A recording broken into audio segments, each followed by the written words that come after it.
Chapter 25. Adam returned to work the next night, rolling into the mall's parking lot 4 minutes to midnight. He would have shown up sooner, but a train had broken down on his route, and he had to take a long detour. He apologized to Rosie as he got ready for his shift. He pulled out a health magazine. He'd been trying to get in shape for years now, but found it was easier to read the articles, and a red bottle of energy pills.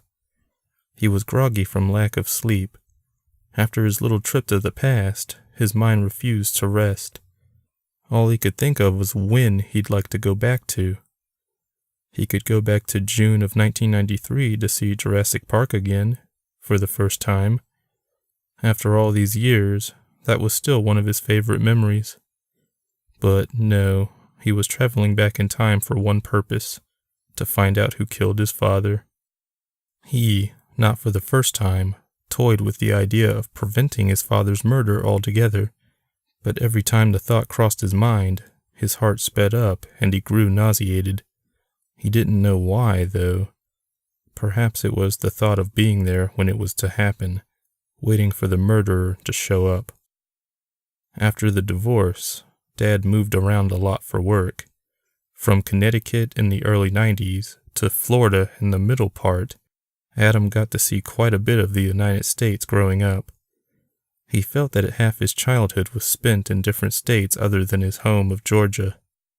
He remembered walking from Dad's depressing Connecticut apartment while Dad was at work to a beautiful playground half a mile away, chasing fireflies along the way. He then remembered getting caught in Hurricane Erin while visiting Dad in Melbourne, Florida in the summer of 1995. It had been in another apartment, but this one had been less depressing. It had a pool. He hadn't gone with Dad to Texas in 1996, though. He wasn't sure why. If he had gone, would he have died too? But for now, he was stuck in the boring old present with his job and adult responsibilities.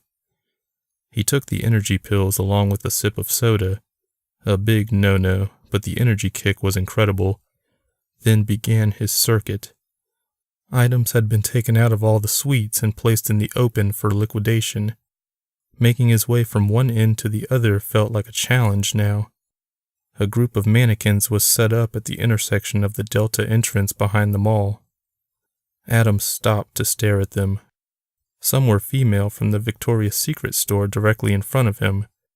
Others were male from a male-centric clothing store farther down. Adam briefly toyed with the idea of taking some of the male ones home.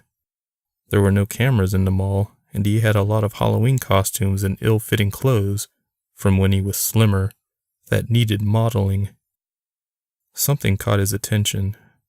His eyes focused on something at the Delta entrance 30 feet away.